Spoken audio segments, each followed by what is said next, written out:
Hi mga kabakal, so workout ko ngayon guys ay leg day.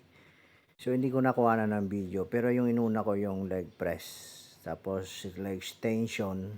So ang ginawa ko doon ay 15 reps so 4 set guys. So heavy lahat yun. Okay. So 5 set leg workout ko. Tapos pagkatapos noon squat, back squat sa split machine. So ito na yung next natin yan. So, ito na yung next ko guys. So, kailangan natin mag leg day guys. Don't skip the leg day ha. So, importanteng workout to sa lahat guys. Kasi pagka pangit ang legs mo, hindi rin gaano kagandahan ng katawan mo. Kaya ako guys, pupursige ako mag leg day. So, 2 times a week o 3 times a week ako mag leg day. Kasi maliit yung legs ko guys. So, pinapalaki ko. So, hindi naman natin makukuha sa puro buhat lang yan. So, kailangan din talaga ng tamang pagkain guys. Yung kailangan may pagkain ka.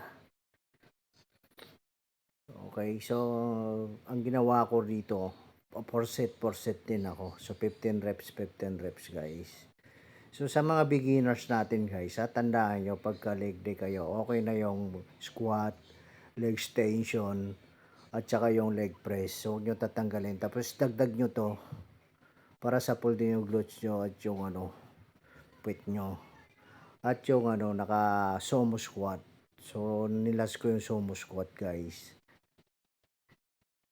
Yun. So, kailangan iba-iba rin yung workout natin sa legs. Tingnan nyo, hindi naman kagandaan yung legs ko kasi maliit. Kaya pinapalaki natin guys bago tayo mag-compete. Kaya habang off season guys, porsige tayo mag-workout sa legs.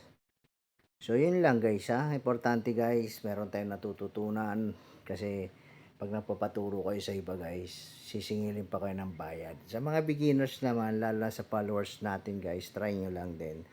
So, bago kayo mag-workout, checkin nyo lang na maganda yung kain nyo guys. So, sumundot ako ng tricep, 3 tricep ang ginawa ko. So, hindi ko na rin nakuha na ng video. So, pagkatapos ng workout natin, nag-arbs ako. So, 3 set lang din guys. So, yun lang guys ha. Sa mga followers ko, thank you guys. Lalo na sa mga sumusuporta sa reels natin at saka sa long video. So, mga lahat yun may mga ads na yung mga ko guys. So, thank you guys ha. Yan o. So, gumaganda na rin yung likod natin guys. So, dahil din yan sa pagkain. Kasi, ang pagkain ko guys, 6 times a day. So, may 1 kilo ang mga protein ko, chicken breast. Tapos may itlog pa ako. So, ganun lang guys. Tapos yung kanin ko, 300 grams.